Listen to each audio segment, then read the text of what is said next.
camera? Is the camera on? Oh, goodness gracious. Good day, everybody. This is Yin Yang in California with morsels of a thought number 1501. We are finally actually in the 1500s. Do you know that 1500 doesn't actually mean we're in the 1500s? It just means that we've finished up to the 1500s, and then 1501 is the 1500s. But that's neither here nor there. In the words of a friend, spoken neither here nor there. Today, we are exploring Epictetus's complete works, edited and translated by Robin Waterfield, the handbook, the discourses, and the fragments. Today we are going through the introduction to Arrian and Epictetus's discourses. I looked it up to see how to pronounce Arrian because I was confused, but Arrian, and Epictetus's discourses is discussed in the introduction. Epictetus, like his hero Socrates and his teacher Musonius Rufus, wrote nothing and confined himself to live teaching. What's going on over here? Ay, ay, ay. Okay, well, I'm gonna take it off the screen. But students took notes. And one of them turned his notes into discourses and then prepared a digest of his mentor's ideas, which is the handbook or manual. I'm gonna change the height of the camera because it's kind of crooked. Sorry.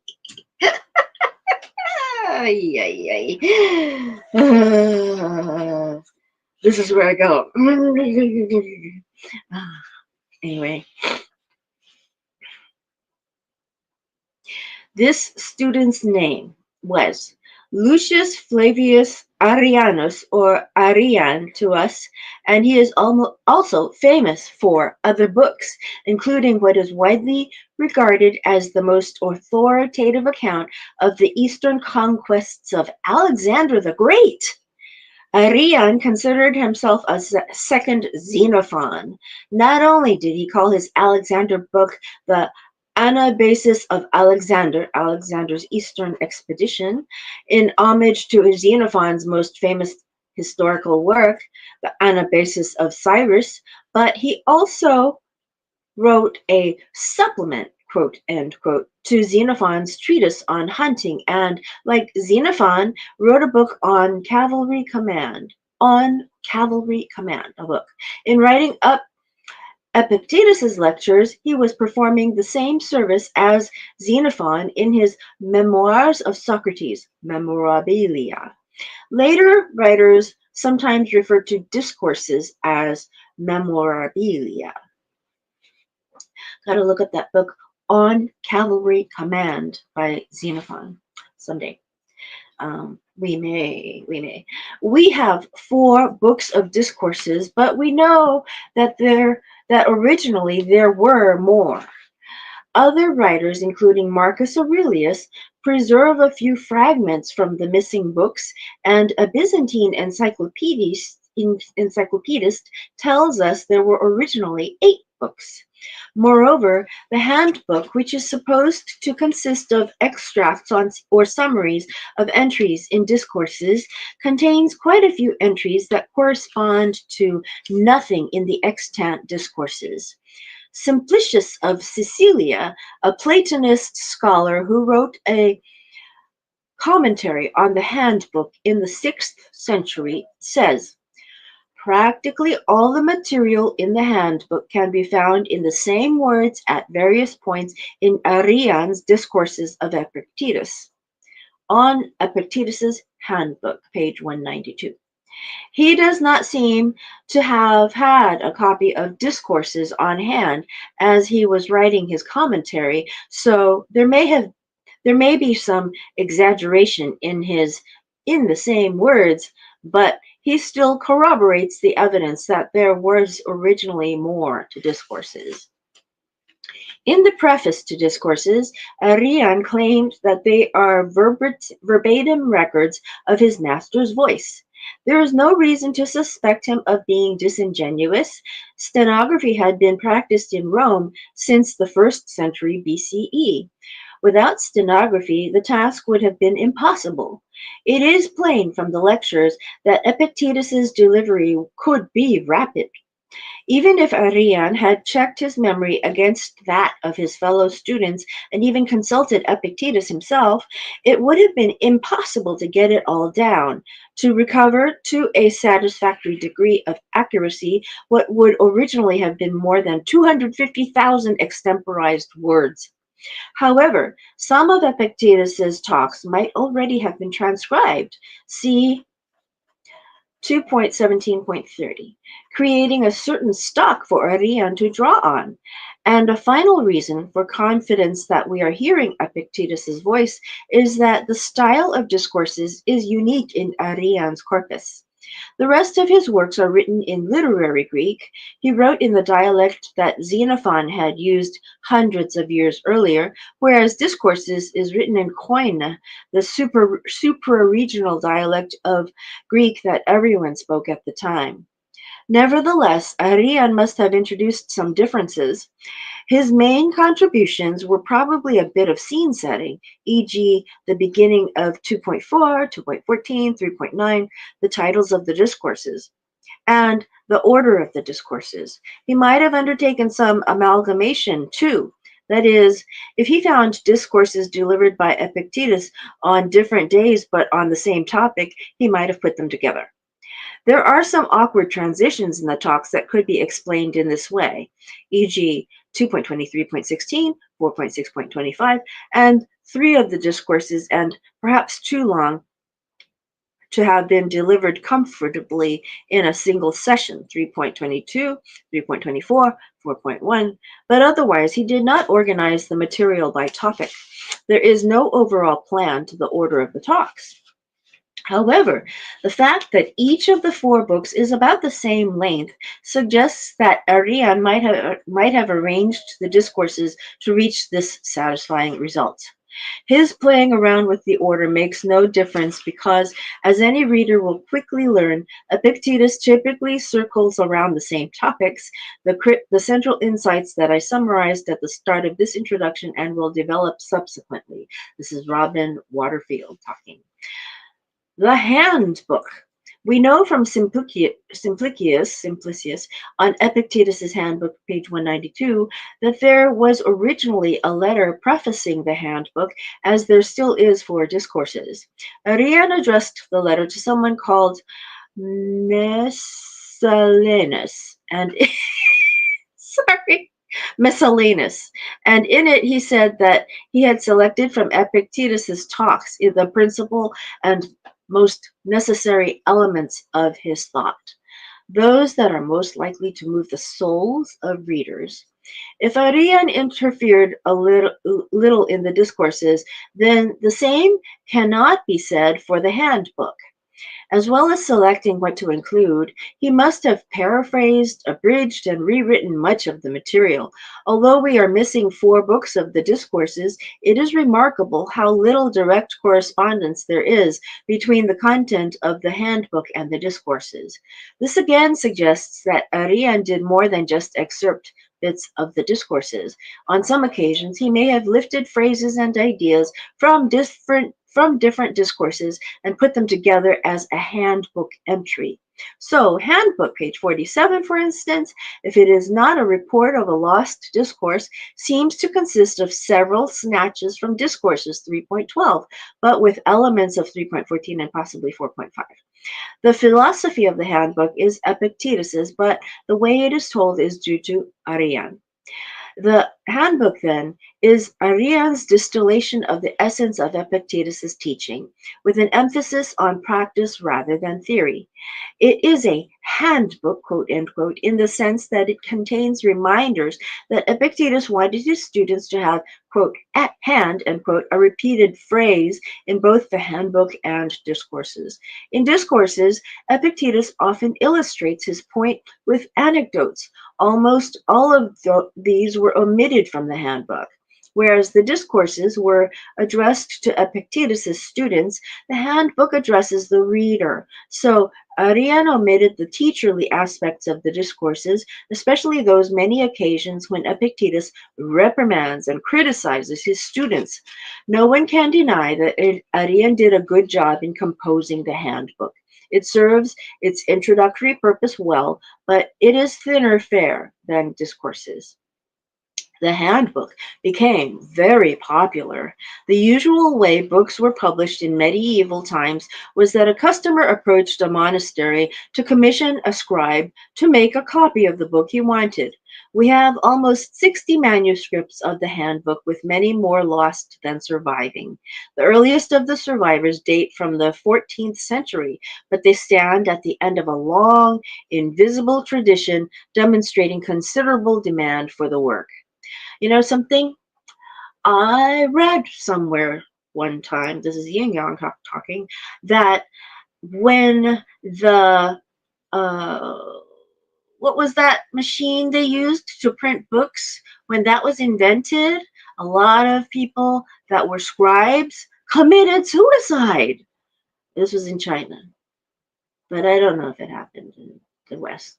But to see that, it was because the scribes felt that that was their only purpose in life, and then to have uh, that book printing, the printing press, be invented really took away their purpose in life. So interesting, huh? You got to pick a purpose in life that if it changes, you change your purpose in life. This is Yin Yang talking. Anyway, back to Robin Waterfield. Passages were included in the 5th century anthology of John of Stobie, commonly known as Stobaeus. And in the 6th century, the Platonist Simplicius, the most learned scholar of the time, wrote a commentary on it. Perhaps in the 7th century, the first of the extant Christian adaptations of the handbook was written. At least 2 others followed over the centuries, written as guides for monks and nuns. They Christianized Epictetus's work by, for instance, substituting Paul for Socrates and God for the gods. They undertook some judicious rewriting, omitting words, phrases, and sentiments that they found distasteful. Did Arrian also impose structure on the entries of the handbook? On his in his On Epictetus's Handbook, Simplicius thought he could detect structure, and even that each entry developed material left unfinished by earlier entries, but this notion seems fanciful. More recently, a number of scholars have been attracted by the idea that the book is structured by the 3 domains, quote unquote, the 3 areas of life where training is needed to perfect oneself. More on this later. But this idea does not work either. The first domain is that of desire and aversion. The second, that of inclinations and appropriate, that is ethical behavior. And the third, that of logic and rational thinking. Given that the thrust of the handbook is practically there, given that the thrust of the handbook is practical, there can be little doubt that the 3 domains underlie much of its content, but it would be more realistic to see them scattered throughout the book, and they certainly did not occur in blocks. Even casual reading disproves this idea. The impression of randomness that one gets on reading the book is correct.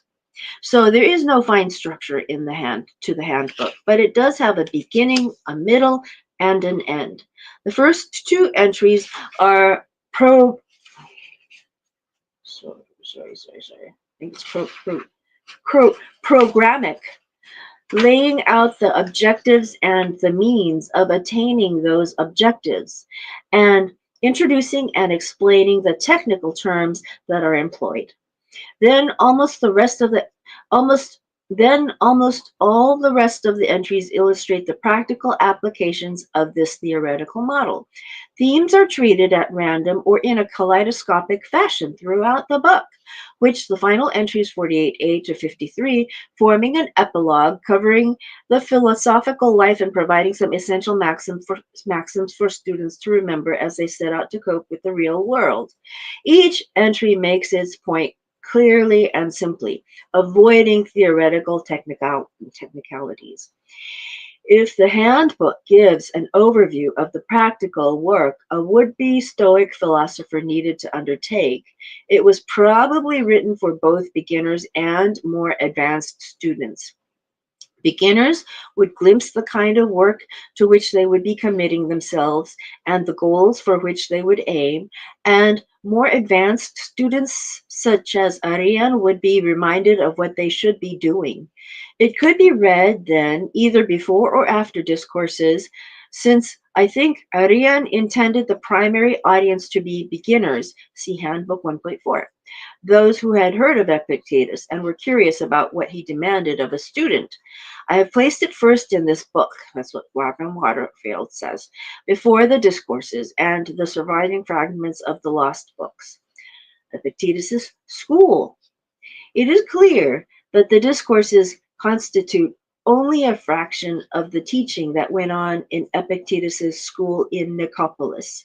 They are his extracurricular talks delivered in the afternoon, when he addressed his students personal issues rather than the impersonal systematic teaching that made up the core curriculum.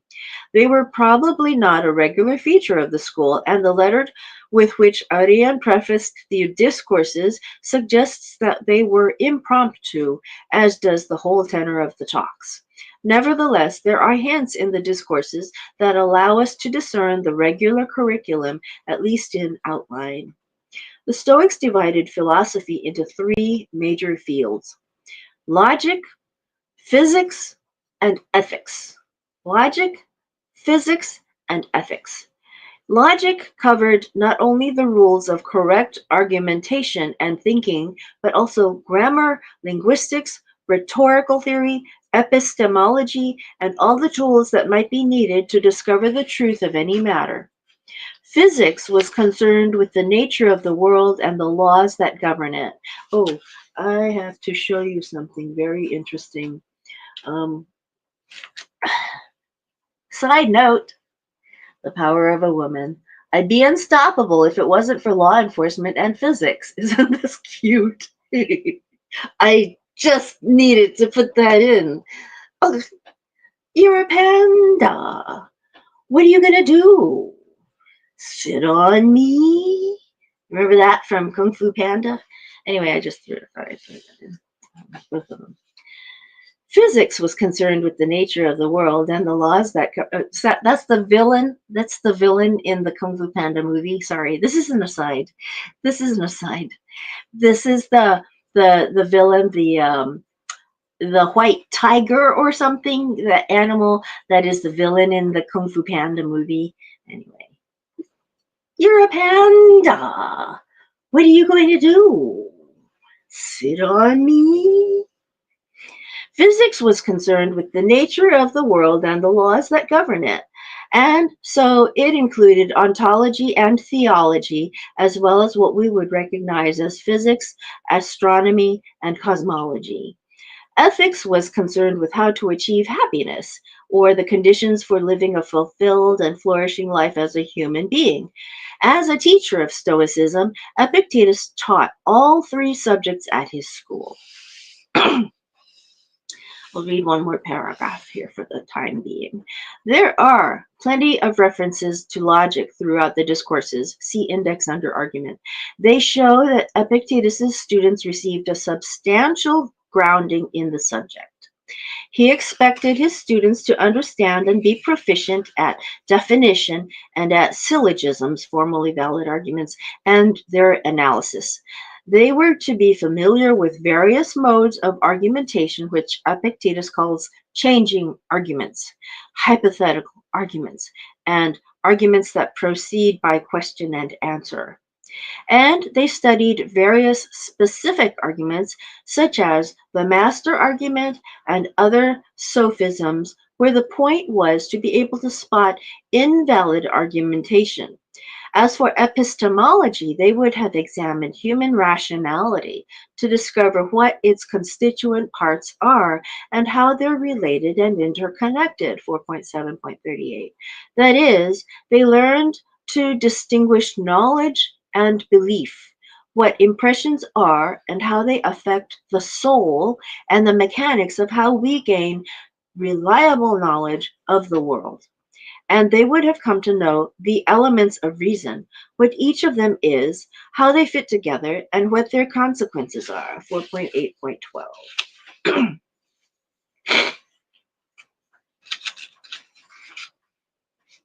There is a little more to Epictetus's school, um, and I'm going to read the rest of that part next week.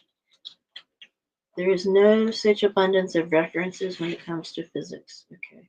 Well, physics, ethics, and logic. That would explain a lot of what Marcus Aurelius was saying when he was talking about the logos, the uh, universe being logos, being the gods or God, and ethics.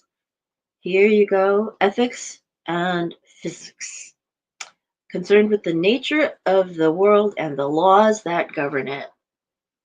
This is just so cool. I have this I am in my kitchen, as you can see. This is a kitchen table live. And my purpose is to entertain you a little bit, as well as to impart wisdom, morsels of a thought of wisdom, so that when we know the right thing to do, we are wise, and if we do the right things, we have virtue. So, to create more virtue in the world, I want to give us morsels of a thought to impart every day to inspire you to have a great day. And you know something? We have read so much in this life. This life, we have read that book that says, "If you could but find it." Remember that one with the live spy stories? And we've read Marcus Aurelius's meditations. We've gone through this book, and we've gone through the parenting codes, cracking the parenting codes by Cohila Sivas, forward by James E. Dixon. We have gone through so much in terms of morsels of a thought of wisdom, things to do, things that we can do to make our world better, to create virtue, to bring virtue to us. And I hope that I have entertained you a little bit every day in the morning at Pacific time, 5:10 a.m. Okay? Old Kinderhook. Bye-bye.